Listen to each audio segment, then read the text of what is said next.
ನೆಚ್ಚಿನ ಉದಯ ಟಿವಿಯಲ್ಲಿ ಕೋಟಿ ರೂಪಾಯಿ ಬೆಲೆ ಬಾಳುವ ಉಡುಗೊರೆಗಳ ಉತ್ಸವ ಸೆಪ್ಟೆಂಬರ್ 6ರಿಂದ 4 ವಾರ ಉದಯ ಟಿವಿಯ ಧಾರಾವಾಹಿಗಳನ್ನು ನೋಡಿ ಪ್ರಶ್ನೆಗಳಿಗೆ ಉತ್ತರ ಕೊಡಿ. ಮೊದಲ ವಾರ ಪ್ರತಿದಿನ 2 ಲಕ್ಷ ರೂಪಾಯಿ 100 ವಿಜೇತರಿಗೆ.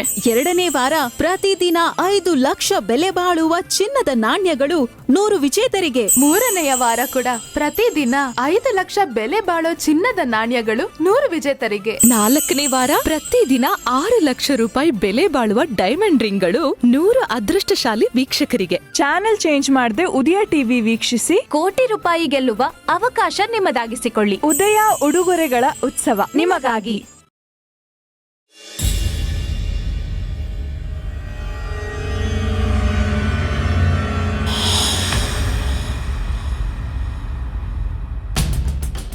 ಅಜ್ಜಿ, ಏನಾಗಿದೆ ನಿನ್ಗೆ? ನಿನ್ ತಲೆಯಲ್ಲಿ ಏನ್ ಓಡ್ತಿದೆ ಅದನ್ನಾದ್ರೂ ಹೇಳು. ಅಲ್ಲಿ ನೋಡಿದ್ರೆ ತಾತನ್ ಸಮಾಧಿ ಮುಂದೆ ನಿಂತ್ಕೊಂಡ್ ಕಣ್ಣೀರ್ ಹಾಕ್ತಿದ್ದೆ, ಇಲ್ಲಿ ನೋಡಿದ್ರೆ ಖುಷಿ ಖುಷಿಯಾಗಿ ಗಿಡ ನೆಡ್ತಿದ್ಯಲ್ಲ. ನೀನು ನಿನ್ ಕೋಪನ ಹಾರಾಡಿ ಕೂಗಾಡಿ ತೀರ್ಸ್ಕೊತ್ಯ, ಆದ್ರೆ ನಾನ್ ಹಂಗ್ ಮಾಡಕ್ಕಿಲ್ಲ. ಚೆನ್ನಾಗ್ ಬೆಳೆಸ್ತೀನಿ. ಬೆಳ್ಸೋದು ಅಂದ್ರೆ? ಕೂಗಾಡಿದ್ರೆ, ಹತ್ತು ಕರ್ದು ಮಾಡಿದ್ರೆ ನಮ್ ಕೋಪ, ಸಂಕಟ, ನೋವು ಕಡಿಮೆ ಆಗ್ಬಿಡ್ತದೆ. ಅಲ್ಲಿಗೆ ನಮ್ಗಾದ ಅನ್ಯಾಯನ, ಅವಮಾನಗಳನ್ನ ಮರ್ತ್ ಬಿಡ್ತೀವಿ. ಆದ್ರೆ ನಮ್ಗಾಗಿರೋ ಅನ್ಯಾಯನ ದೇವ್ರು ಮರ್ತಿದಾನಜ್ಜಿ. ದೇವ್ರಿಗದನ್ನ ಮರೆಯೋದಿಕ್ಕೆ ನಾನ್ ಬಿಟ್ಬಿಡ್ತೀನಾ? ನನಗ್ ತುಂಬಾ ಕೋಪ ಬಂದಾಗ ಹೂವಿನ ಸಸಿ ನೆಡ್ತೀನಿ. ಅದ್ರ ಜೊತೆ ನನ್ ಕೋಪ ಸಂಕಟಗಳನ್ನ ಬೆಳೆಸ್ತೀನಿ. ಆ ಗಿಡದಲ್ಲಿ ಬೆಳೆಯೋ ನನ್ ಸಂಕಟ, ದುಃಖದ ಹೂಗಳನ್ನ ಆ ದೇವ್ರ ಮುಂದೆ ಇಡೋದು. ನೀನ್ ಈ ತರ ಪೂಜೆ ಮಾಡೋದ್ರಿಂದ ನಿನ್ಗೇನ್ ಸಿಕ್ಕಿದೆ? ದೇವ್ರ ಕಣ್ಬಿಟ್ಟ ಅದೃಷ್ಟ ಇನ್ನೇನ್ ಕೈ ಹಿಡಿತು ಅನ್ನೋಷ್ಟ್ರಾಗೆ ನನ್ ಕೈ ತಪ್ಪೋಯ್ತು. ಇದ್ದೊಬ್ಬ ಮಗ ಜೈಲ್ ಸೇರ್ಬಿಟ್ಟ.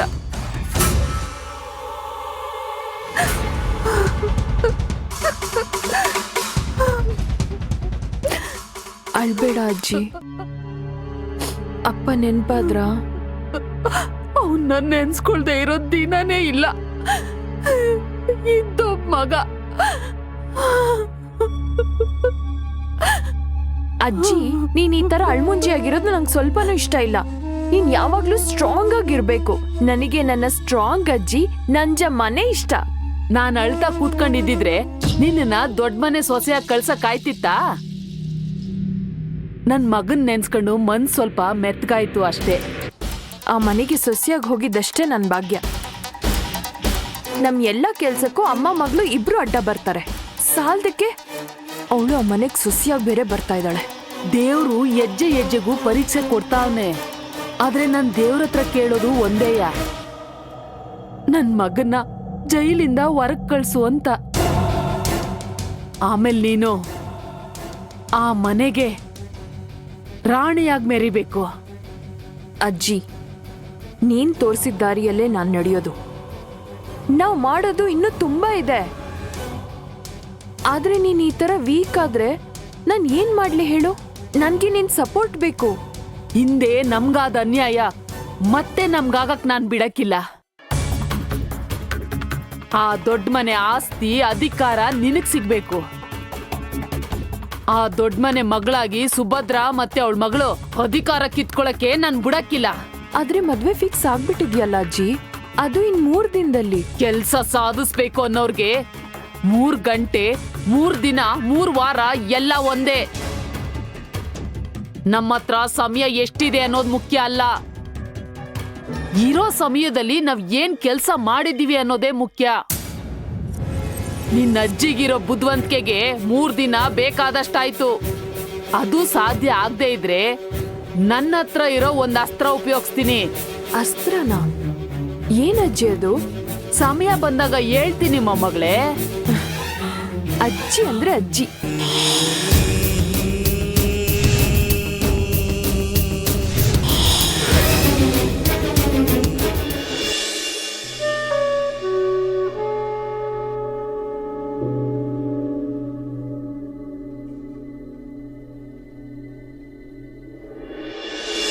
ಅನನ್ಯ, ಅನನ್ಯ, ಏನಮ್ಮ? ತಗೋ ತಿಂಡಿ ತಿನ್ನು. ಅಯ್ಯೋ ನಂಗೊಂದು ಅರ್ಜೆಂಟ್ ಕೆಲಸ ಇದೆ, ಆಮೇಲೆ ತಿಂತೀನಿ. ಓ ಏನ್ ಹುಡ್ಗಿನೋ ಇವಳು.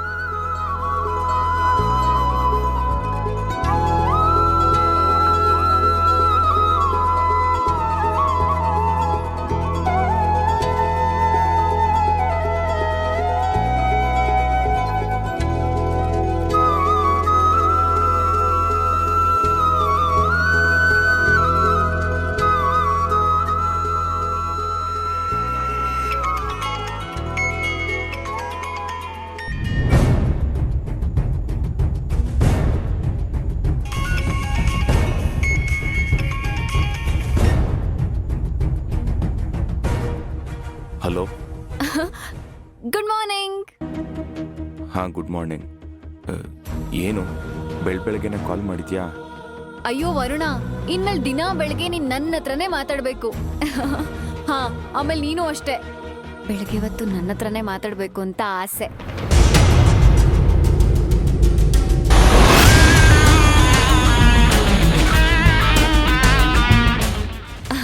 ವರುಣ, ಜಸ್ಟ್ 2 days ಕಣೋ, ನನ್ಗೆ ನಿನ್ಗೆ ಲೈಫೇ ಬದಲಾಗೋಗುತ್ತೆ.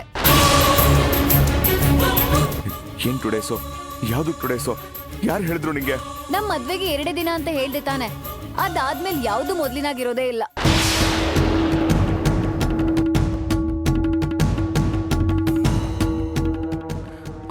ಅದಾ? ವರುಣ, ನಿದ್ದೆಗಣ್ಣಲ್ಲಿದ್ಯಾ? ಸರಿ ಸರಿ, ನಾನಿನ್ನ ಹೇಗ್ ಕರಿಬೇಕು? ಹೇಗೆ ಅಂದ್ರೆ ಮಾಮೂಲಿ ಇವಾಗ ಹೇಗ್ ಕರಿತಿದ್ಯೋ ಹಾಗೆ. ವರುಣ, ಅಮ್ಮ ಹೇಳಿದಾಳೆ, ಮದ್ವೆ ಆದ್ಮೇಲೆ ಹೆಸರಿಡ್ ಕರಿಬಾರ್ದು, ಏಕವಚನದಲ್ಲಿ ಮಾತಾಡಬಾರ್ದು, ಹೋಗೋ ಬಾರೋ ಅಂತ ಹೇಳ್ಬಾರ್ದು ಅಂತ. ಕೊಂಬೆ, ನೀನ್ ಹೇಗಾದ್ರೂ ಕರಿ, ಅದೇನ್ ಅಷ್ಟೊಂದು ಇಂಪಾರ್ಟೆಂಟ್ ಅಲ್ಲ. ಆದ್ರೂ ಸಡನ್ ಆಗಿ ರೀ, ಹೋಗಿ, ಬನ್ನಿ ಅಂತ ಕರೆಯೋದು ಒಂಥರ ಆಗತ್ತಪ್ಪ. ಸರಿ, ಹಾಗಿದ್ರೆ ಕರಿಬೇಡ. ಹಾಗಂದ್ರೆ ಹೆಂಗೆ ವರುಣ? ಮದ್ವೆ ಆದ್ಮೇಲೆ ದೊಡ್ಡೋರ್ ಮುಂದೆ ಹೀಗ್ ಮಾತಾಡ್ಸೋದರ ಮಾತಾಡಕ್ಕಾಗತ್ತಾ? ನೀನೇ ಹೇಳು. ನಿನ್ ಪ್ರಾಬ್ಲಮ್ ಏನೋ? ನಿನಗೆ ಹೇಗ್ ಬೇಕೋ ಹಾಗೆ ಕರಿ, ಬೇರೆಯವ್ರ ಬಗ್ಗೆ ಯೋಚನೆ ಮಾಡ್ಬೇಡ. ಅದಕ್ಕೆ ಕೋಪ ಮಾಡ್ಕೊಂತ್ಯಾ?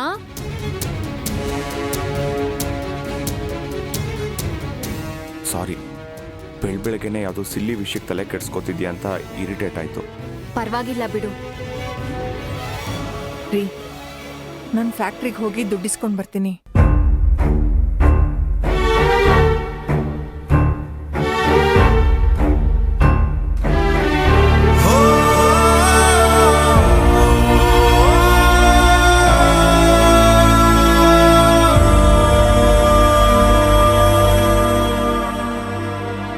ಸರಿ ವರುಣ, ನಾನು ಆಮೇಲೆ ಮಾಡ್ತೀನಿ, ಸ್ವಲ್ಪ ಕೆಲ್ಸ ಇದೆ. ಬಾಯ್. ಸರಿ, ಬಾಯ್.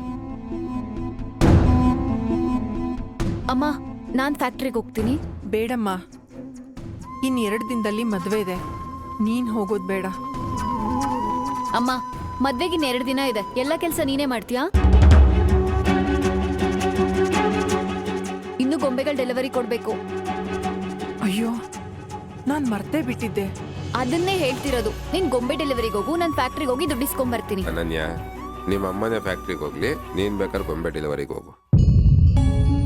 ಮದುವೆ ಆಗ್ತಿರೋಳು ನೀನು, ಹಾಗೆಲ್ಲ ದುಡ್ಡು ಕೇಳಕ್ ಹೋಗೋದು ಚೆನ್ನಾಗಿರಲ್ಲ. ಅಷ್ಟಕ್ಕೂ ಹಣ ಹೊಂದ್ಸೋದು ಅಪ್ಪ ಅಮ್ಮನ ಜವಾಬ್ದಾರಿ, ಅದನ್ನ ನಾವು ನೋಡ್ಕೊಳ್ತೀವಿ. ಅಕ್ಕನ ಮನೆಯಿಂದ ಹೊರಗಡೆ ಹೋಗ್ಬೇಡ ಅಂತ ಹೇಳ್ತ್ಯಾ, ಮತ್ತೆ ಒಡವೆ ಸೀರೆ ಎಲ್ಲ ತಗೊಳಕ್ ಬರೋದ್ ಬೇಡವಾ? ಓ ಹೌದಲ್ವಾ, ಆ ಕೆಲಸ ಬೇರೆ ಇದೆ. ಅನನ್ಯ, ನೀನು ಗೊಂಬೆ ಡೆಲಿವರಿ ಕೊಟ್ಬಿಟ್ಟು ನಿಶ್ಚಿತಾರ್ಥಕ್ಕೆ ಸೀರೆ ತಗೊಂಡ್ವಲ್ಲ, ಅಲ್ಲಿಗೆ ಬಂದ್ಬಿಡು, ನಾನು ಅಲ್ಲಿಗೆ ಬರ್ತೀನಿ. ಅಮ್ಮ, ಸುಮ್ನೆ ಯಾಕೆ ಅದಕ್ಕೆಲ್ಲ ಖರ್ಚು? ನಾನು ಇನ್ ಮದ್ವೆ ಸೀರೆನೆ ಉಟ್ಕೋತೀನಿ, ಆಯ್ತಾ? ಅದೆಲ್ಲ ಏನು ಬೇಡ. ಹಸೆ ಮಣೆ ಏರ್ತಾ ಇರೋ ಹುಡುಗಿ, ಮದುಮಗಳು ಹೊಸ ಸೀರೆ ಹೊಸ ಆಭರಣಗಳನ್ನ ಹಾಕೋಬೇಕು, ಅದು ನಮ್ಮ ಸಂಪ್ರದಾಯ. ಆದ್ರೂ ಅಪ್ಪ, ಅಷ್ಟ್ ಹಣ ಈಗಿನ ಪರಿಸ್ಥಿತಿಲಿ ಹೊಂದ್ಸೋದು ಸಿಕ್ಕಾಪಟ್ಟೆ ಕಷ್ಟ ಆಗತ್ತೆ. ಅಷ್ಟು ಮಾಡದೆ ಇದ್ರೆ ಮರ್ಯಾದೆ ಇರುತ್ತಾ? ದುಡ್ಡು ಕಾಸಿನ ಬಗ್ಗೆ ನಾನು ನಿಮ್ಮಮ್ಮ ನೋಡ್ಕೋತೀವಿ.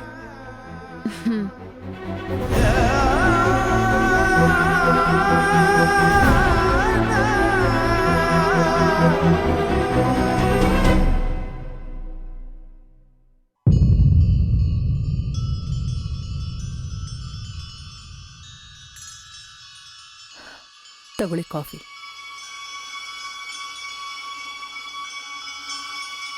ಏನಾಯ್ತು? ಅವಧೂತರ ಆಶ್ರಮಕ್ಕೆ ಫೋನ್ ಮಾಡಿದ್ದೆ, ಯಾರೂ ಫೋನ್ ತಗೋತಾ ಇಲ್ಲ. ನೀನೇ ಹೇಳಿದ್ಯಲ್ಲಮ್ಮ, ಏನೋ ಯಜ್ಞ ಮಾಡ್ತಿದ್ದಾರೆ ಅಂತ. ಬಹುಶಃ ಅದ್ರಲ್ಲಿ ಬಿಸಿ ಇರಬೇಕು. ಅದ್ ನಿನ್ನೆನೆ ಆಗೋಯ್ತು ರೀ. ಬೇರೆ ಇನ್ಯಾವ್ದಾದ್ರೂ ಕಾರ್ಯಕ್ರಮ ಇರುತ್ತೆ ಬಿಡು. 2 ದಿನದಲ್ಲಿ ಮದ್ವೆ ಇದೆ. ಇನ್ನೂ ಜಾತಕ ತೋರಿಸಿಲ್ಲ. ಒಳ್ಳೆ ಮುಹೂರ್ತ ಯಾವ್ದಿದೆ ಅಂತ ಕೇಳಲಿಲ್ಲ. ಏನ್ ಮಾಡೋದು ಅಂತಾನೆ ಅರ್ಥ ಆಗ್ತಿಲ್ಲ. ಒಂದ್ ಕೆಲ್ಸ ಮಾಡು, ನೀನೇ ಆಶ್ರಮಕ್ಕೆ ಹೋಗಿ ಬಂದ್ಬಿಡು. ಸರಿ, ಹಾಗೆ ಮಾಡ್ತೀನಿ. ನೋಡಿ, ನೀವು ಪೇಪರ್ ಓದ್ತಾ ಕೂತಿರ್ಬೇಡಿ. ಸಿಕ್ಕಾಪಟ್ಟೆ ಕೆಲ್ಸ ಇದೆ. ಅದನ್ನೆಲ್ಲ ಆ ಕಡೆ ಇಟ್ಟು ಮುಂದಿನ ಕೆಲ್ಸ ಏನ್ ಮಾಡ್ಬೇಕು ಅಂತ ನೋಡಿ. ಸರಿಯಮ್ಮ.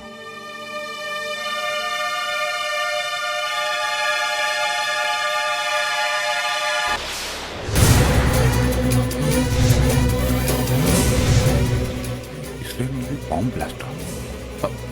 ವರುಣ, ಏ ವರುಣ! ಸಾಕು. ಆ ಹರ್ಷವರ್ಧನ್ ಬೆದರಿಕೆಗೆ, ಬ್ಲ್ಯಾಕ್ ಮೇಲ್ಗೆ ಭಯ ಪಟ್ಟಿದ್ದು ಸಾಕು.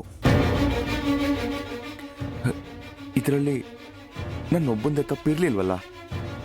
ಅಷ್ಟಕ್ಕೂ ನಾನು ಅವ್ರಿಗೆ ಸಹಾಯ ಮಾಡಕ್ ಪ್ರಯತ್ನ ಪಟ್ಟೆ. ಹೇಳ್ಬಿಡ್ತೀನಿ, ಇದರಲ್ಲಿ ನಂದೊಬ್ಬಂದೇ ಏನು ತಪ್ಪಿಲ್ಲ, ನನ್ನ ಬಿಟ್ಬಿಡಿ ಅಂತ ರಿಕ್ವೆಸ್ಟ್ ಮಾಡ್ಕೋತೀನಿ. ವರುಣ, ಏ ವರುಣ! ಅಪ್ಪ, ನ್ಯೂಸ್ ನೋಡಿದ್ಯೇನೋ? ಇಸ್ರೇಲ್ ಅಲ್ಲಿ ನೀನು ನಿಂತಿದ್ದ ಜಾಗ, ಅದ್ರ ಸುತ್ತಮುತ್ತ ಬಾಂಬ್ ಬ್ಲಾಸ್ಟ್ ಆಗಿದೆಯಂತೆ. ಹೌದಾ? ನೋಡಿಲಿ.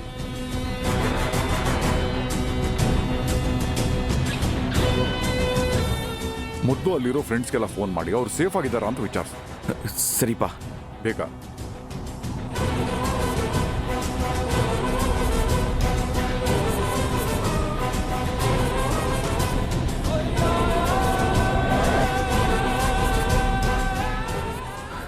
Thank God. Vish, Varun here. ಅಲ್ಲಿ ಬಾಂಬ್ ಬ್ಲಾಸ್ಟ್ ಆಯ್ತಂತೆ.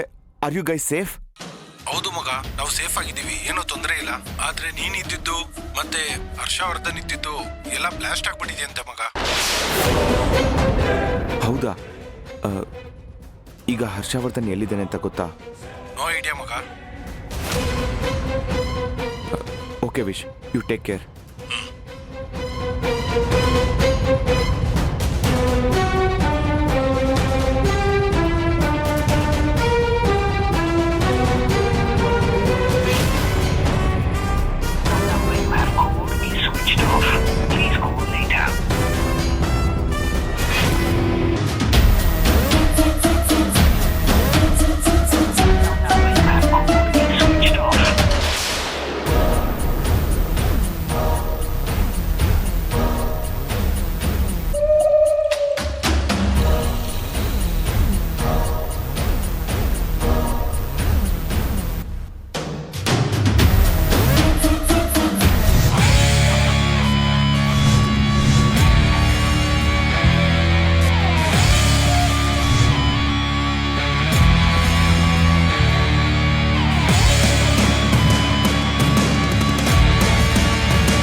ಬಂದ್ರಾ?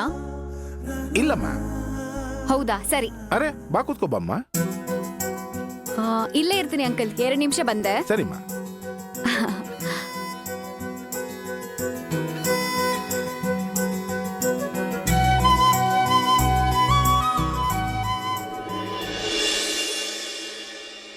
ನಾನೇ ಆಶ್ರಮಕ್ಕೆ ಬರ್ಬೇಕು ಅಂತಿದ್ದೆ ಇವತ್ತು. ನೀವೇ ಯಜ್ಞದ ಪ್ರಸಾದ ತಗೊಂಬಂದ್ರಲ್ಲ, ತುಂಬಾ ಸಂತೋಷ ಆಯ್ತು. ನನ್ ಚಿಕ್ಕ ಮಗನಿಗೆ ಮದ್ವೆ ನಿಶ್ಚಯ ಆಗಿದೆ. 2 ದಿನಕ್ಕೆ ಮದ್ವೆ. ಇಬ್ರದ್ದು ಜಾತಕ ತೋರಿಸಿ ಮುಹೂರ್ತ ಒಳ್ಳೇದ್ ಯಾವ್ದಿದೆ ಅಂತ ಕೇಳೋಣ ಅಂತ ನಿನ್ನೆಯಿಂದ ಫೋನ್ ಮಾಡ್ತಾನೇ ಇದ್ದೀನಿ. ಯಾರು ಆಶ್ರಮದಲ್ಲಿ ಫೋನೇ ತಗೋತಾ ಇಲ್ಲ. ಕ್ಷಮಿಸಿ ತಾಯಿ, ಅವಧೂತರು ಆಶ್ರಮದಲ್ಲಿಲ್ಲ, ಹಿಮಾಲಯದ ಕಡೆ ಹೋಗಿದ್ದಾರೆ. ಅವರು ಯಜ್ಞ ಮಾಡುವಾಗ ದೋಷ ಕಂಡುಬಂತು. ಅದರ ಪ್ರಾಯಶ್ಚಿತ್ತಕ್ಕೆ ಹಿಮಾಲಯದಲ್ಲಿರೋ ಗಂಗೋತ್ರಿಗೆ ಹೋದ್ರು. ಹೌದಾ? ಯಾವಾಗ ಬರ್ತಾರೆ? ಅದನ್ನ ಹೇಳಕ್ಕಾಗಲ್ಲ ತಾಯಿ. ಇನ್ನು 2 ವಾರನೂ ಆಗ್ಬೋದು, ಇನ್ನೂ ಹೆಚ್ಚಾದ್ರೂ ಆಗ್ಬೋದು.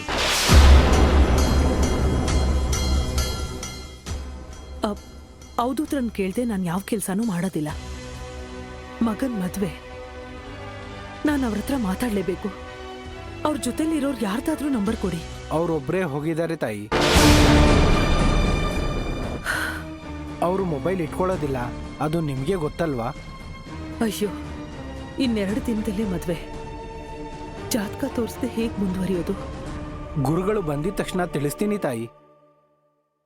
ನಾನು ಬರ್ತೀನಿ ತಾಯಿ.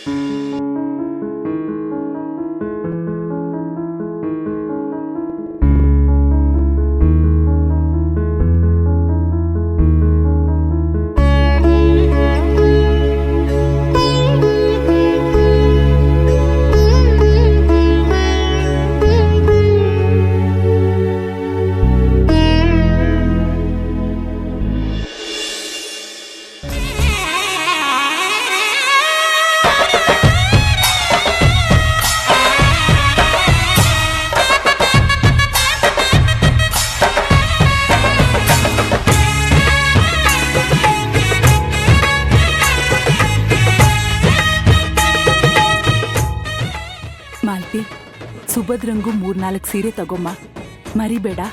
ಆಯ್ತು ಅತ್ತೆ. ಅತ್ತೆ, ಈ ಸೀರೆ ತುಂಬಾ ಚೆನ್ನಾಗಿದೆ, ನೀವು ತಗೊಳ್ಳಿ. ಚೆನ್ನಾಗಿದೆ ಅಲ್ವೇನೋ? ಚೆನ್ನಾಗಿದೆ. ತುಂಬಾ ಚೆನ್ನಾಗಿದೆ ಮಾಲ್ತಿ ಇದು. ವಾವ್, ಅತ್ತೆ ಈ ಸೀರೆ ತುಂಬಾ ಚೆನ್ನಾಗಿದೆ. ಈ ಸೀರೆ ನಾನೇ ತಗೋತೀನಿ. ಛಾಯಾ, ಇದು ಬೇಡ, ಬೇರೆ ಯಾವ್ದಾದ್ರೂ ತಗೋ.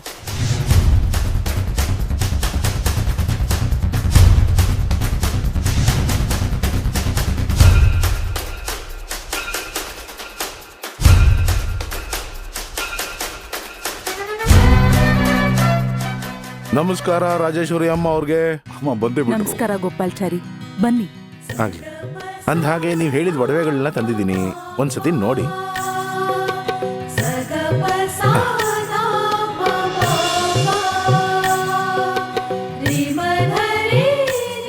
ಅತ್ತೆ ಅದ್ ಕೊಡಿ.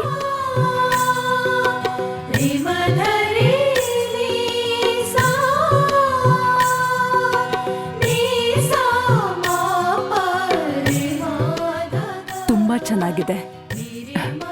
ಕೃಷ್ಣ ನೋಡಪ್ಪ. ಚೆನ್ನಾಗಿದೆ ಅಮ್ಮ. ಮಾಲ್ತಿ, ಇದ್ ನೋಡಮ್ಮ, ಇದು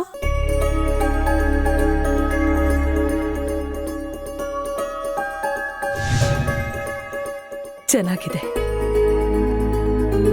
ಮಾಲ್ತಿ, ಇದ್ ನೋಡಮ್ಮ. ಆದ್ರೂ ಅತ್ತೆ, ನನ್ ಮದ್ವೆನ ಯಾರು ಇಷ್ಟು ಸಂಭ್ರಮದಲ್ಲಿ ಮಾಡ್ಲೇ ಇಲ್ಲ. ಎಲ್ಲ ಬೇಕಾ ಬಿಟ್ಟೆ ಆಗೋಯ್ತು.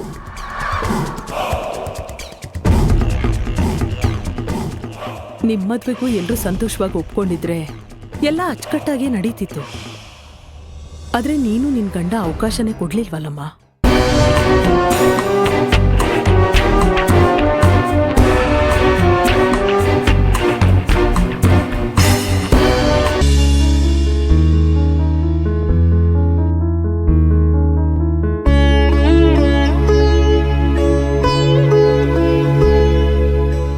ಅಣ್ಣ ಇದ್ದಾರಾ? ಬ್ಯಾಂಕ್ ಅವ್ರು ಬಂದಿದ್ದಾರೆ, ಮಾತಾಡ್ತಿದ್ದಾರೆ.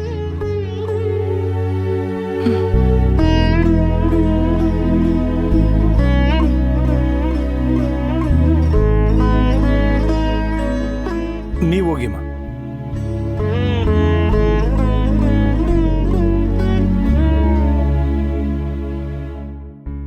ಅಣ್ಣ.